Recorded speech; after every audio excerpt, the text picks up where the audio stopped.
Our next speaker is going to talk about where are our public intellectuals? A question many have been asking.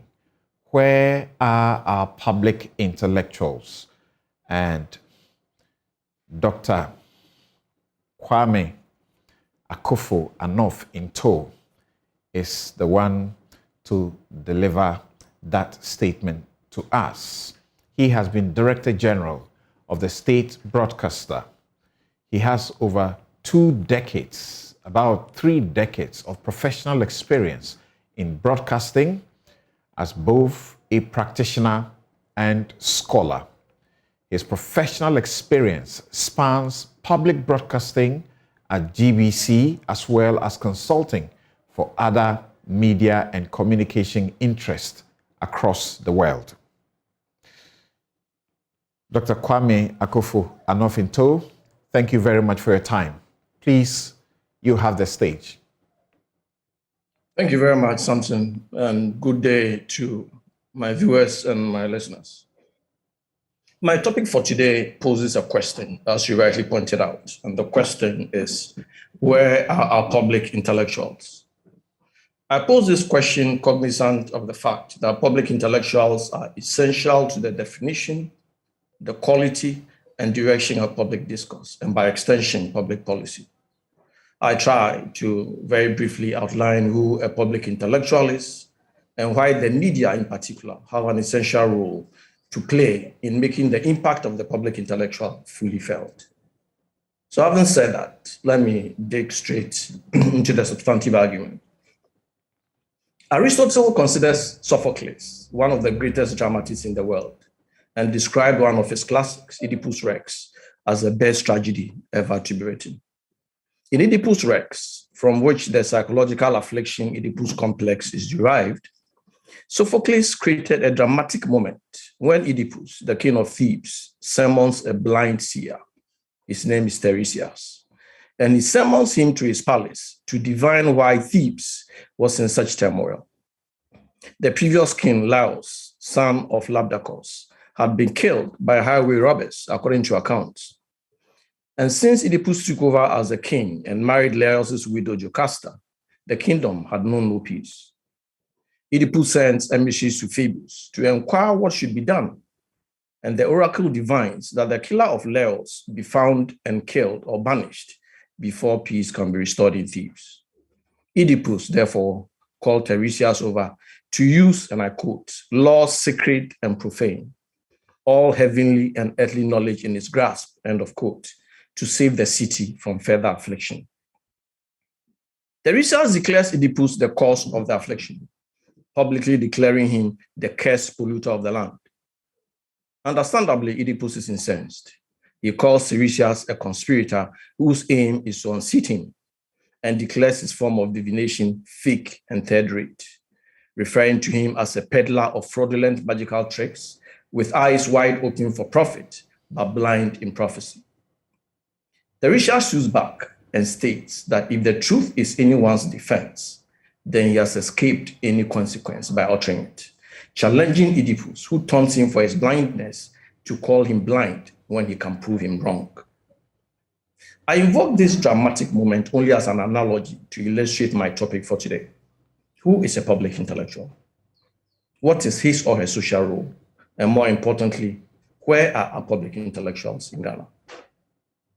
By invoking Sophocles, I seek to underline a couple of things about the Tiresias-Oedipus confrontation and some of the characteristics that typically define the nature and conduct of a public intellectual. The designation of a blind seer is not only an oxymoron, but it also signifies a deep-seatedness of knowledge, sometimes hidden beyond the obvious or what the eye can see. Tiresias was summoned into the king's presence because of his competence and deep knowledge of law, sacred and profane. All heavenly and earthly knowledge are in your grasp, says Oedipus. In his declaration, Tiresias displays independent thought in spite of the unequal social positions of the two adversaries, one as a king, the other as a subject. Oedipus indeed threatens Tiresias of physical harm, and ask him if he expects to escape the consequence. Tiresias responds, I've escaped. The truth is my defense. The dangers of physical harm notwithstanding, he sticks to what he sees and unswervingly speaks truth to power, insisting on his right to rebuttal when he says, King though you are, one right to answer makes us equal, and I claim it. End of quote. As the remainder of the play proves, Tiresias was right. So, who is a public intellectual? Hawkins and Karen set the right tone when they observed that, as a proper noun, intellectual has typically imbued its nominee not only with knowledge, insight, and expertise, but also with social, political, and ethical responsibilities to intervene in issues of the day on behalf of the public good. And I want you to underline that, on behalf of the public good.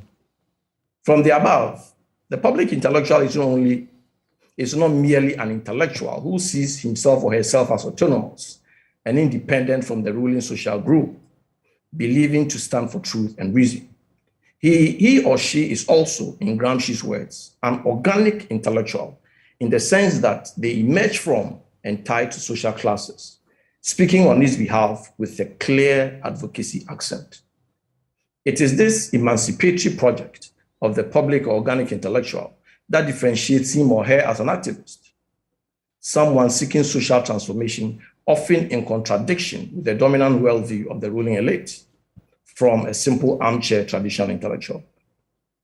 By emancipatory benefit of the society, I'm seeking to underline particularly the feature of the public intellectual as a voice of the voiceless, and the burden he or she carries by speaking or acting in their interest, especially against special, elite, or corporate interests.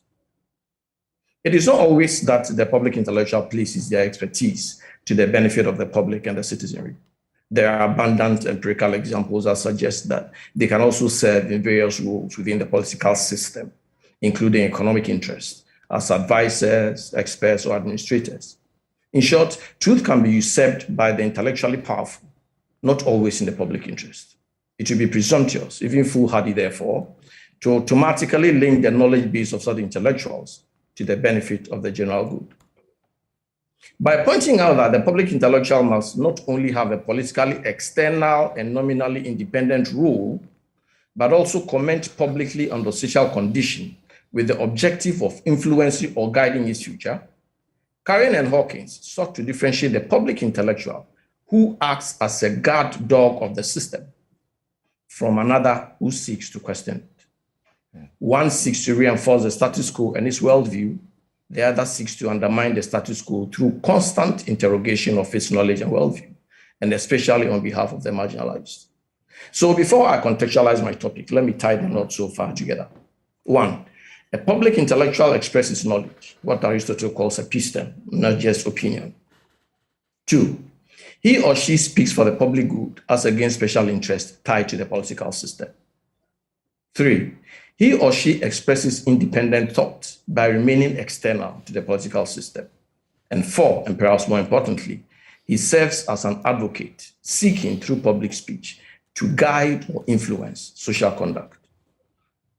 Lest I be charged with Afghanistanism, the journalistic sense of focusing on distant matters unrelated to one's audience, let me now place this topic within our local context and provide some rationale for its choice.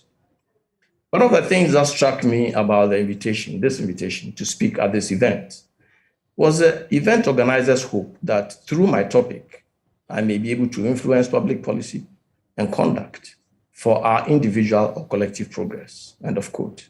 I hope this encounter achieves that objective. But be it as it may, I begin this reflection from the position that the hope of influencing public policy and conduct is not only one of the fundamental pillars upon which a deliberative democracy thrives and a public intellectual gains expression. It is also one of the cornerstones of our media, especially if they intend to perform their watchdog role rather than a guard dog one. A watchdog looks out for threats to the larger society. A guard dog protects those who belong to the kennel and barks to ward off threats to their survival. Rather than seek consensus, the public policy process could be instrumental in its rationality. It could be very contentious in its performance, and it could be very divisive in its outcome. My question about where our public intellectuals are, therefore, is situated within our current heavily mediated condition and how media, both mainstream and alternative, perform this social watchdog function, either as meaning makers, and by that I mean interpreters of social and daily happenings, as chroniclers of our civic life, that is to say, bearing witness and placing events on record, or just as sites where rational critical debate occur as a public sphere.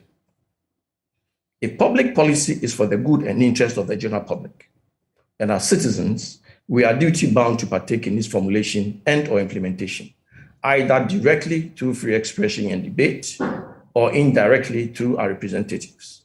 Then aside boardrooms and privileged access locations where public policy is conducted, our media are one of the sites or conduits through which the process of active engagement between policymakers and the public occur. If we accept this premise, then the nature of our media, including who owns it, its editorial independence, how it is funded, and whose interest it serves, either for power, for profit, or for public interest, all come together to create a situation where consent is either manufactured, and I'm quoting Herman and Chomsky, or consent is arrived at through rigorous deliberation. I'm arguing that there are two main sides and processes for policymaking. One is privileged with restricted access to carefully selected players, and there are more open others, such as various media sites where social and governance issues get raised and discussed. The closer the citizen can come to inputting into public policy debate. However, while policymaking within privileged sites bring together specialists, politicians, various stakeholders, and selected actors, and occurs beyond the full glare of the public, at the Kembi level, so to speak, active citizenship is subject to what issues the media highlight as worthy of discussion. This includes what issues they select, how they frame and moderate them, i.e. the quality of the discourse, and more importantly, whether the discussions within the public sphere get considered within the privileged access policy sphere. My interest here is, why is a public discourse, especially about governance, getting so uninformed, but now hyper-partisan and uncritical? Why have party communicators become the yardstick through which policy positions of political parties get articulated, often incoherently without empirical data? Why has it become attractive to simply pitch two adversaries with irreconcilable party positions as panelists to discuss issues while a presenter only allocates time rather than moderate?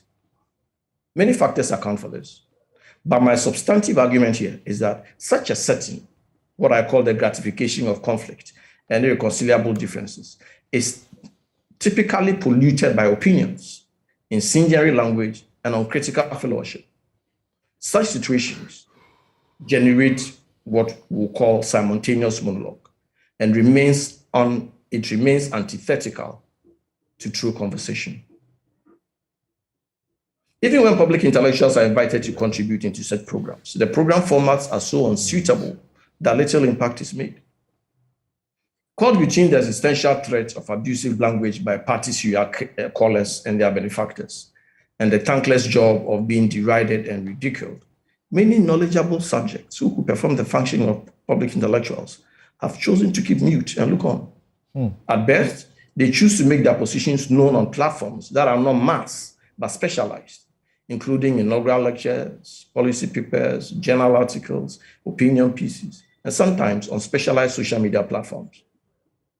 I'm arguing that the media has the sacred duty of creating an enabling environment for all, including those who hold uncomfortable social positions. It should look out particularly for knowledgeable subjects with something to say, to step up to the table to contribute their knowledge. The media should partner such public intellectuals in a way that supports them to disseminate their knowledge in an easy to understand and digest language for a mass audience. This is a critical part of the puzzle, the ability to massify specialized knowledge. The key to achieving this is through a collaboration between the public intellectual and the media, through a careful selection of subject matter, program format and moderation, and how such content gets repurposed in other media, especially social media, for mass dissemination. So rather than increase the decibels of the current Tower of Babel, which characterizes our media, media programs should aim at providing public intellectuals with the space, the instruments, and the enabling environment to articulate and share their knowledge with the public in ways that inform and frame critical social issues of our time. Media should even encourage uncomfortable and unpopular views and subject them to rigorous analysis and test, because this is how societies expand their horizons and undergo transformation. The media should be also cognizant of the fact that institutions could also perform the functions of public intellectuals by virtue of their depth of specialized knowledge and their vision to uplift society through enlightenment.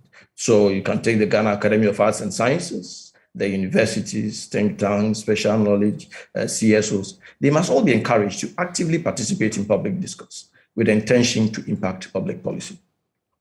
But as Bennett and Herman rightly point out, a policy sphere that fails to consider outcomes of a deliberative public sphere fails a critical test.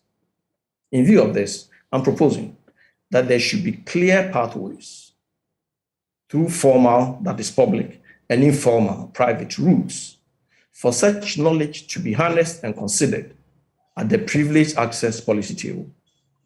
If politicians and policymakers are honest about their policy or social interactions, and such encounters are not instrumental by nature, and by I mean they are not guided to achieve specific outcomes, they will be acting like Oedipus de Tiresias, inviting public intellectuals to the policy table at both privileged and open access sites because they have something substantive to say, not because they are friendly or uncritical voices.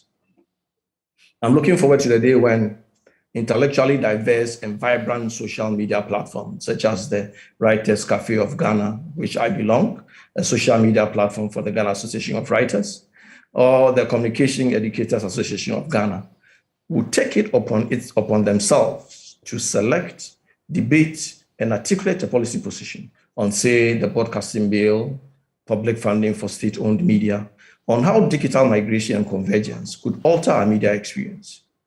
And beyond table it as a policy position to government, also vigorously advocate for its public debate and implementation. Many renowned Ghanaian statesmen with remarkable achievements have expressed consternation about how DS and other critical public pronouncements have been received with partisan hostility. Professor Kwesi in particular has asked for decorum in our public discourse and called for more inclusiveness in public discourse and policy formulation. Sir Sam Jonah, Mr. Kwame Pinim, and a few others are abiding examples of this regrettable phenomenon of how intolerance and name-calling almost invariably visit critical voices that dare to go against the grain of dominant political discourse. We must not only encourage critical public interest debate at the policy formulation level, we should even at the Kambi level of daily social interactions strive to create a critical culture of close interrogation of facts and pronouncements of speakers within such communicative spaces. That is what differentiates a deliberative democracy from a moralizing democracy. Rule of law from institutional arbitrariness. Let me conclude the same way I started, by invoking a literary example. Aristotle argues that the twin feelings of pity and fear that a spectator experiences after watching a tragedy comes about because the punishment of the tragic hero, who is often of a very high social standing, evokes fear in the ordinary spectator. Because, of course, the ordinary spectator will be asking, if somebody of high social standing can be reduced to rubble by the gods, then what will happen to me, an ordinary man? But it also evokes pity in the sense that the punishment the tragic hero suffers is often disproportionate to the offense committed. So let's say Oedipus, the king of Thebes, plucks his eyes and is led into the wilderness after learning that he indeed had killed his father and married his mother, as Tiresias had prophesied.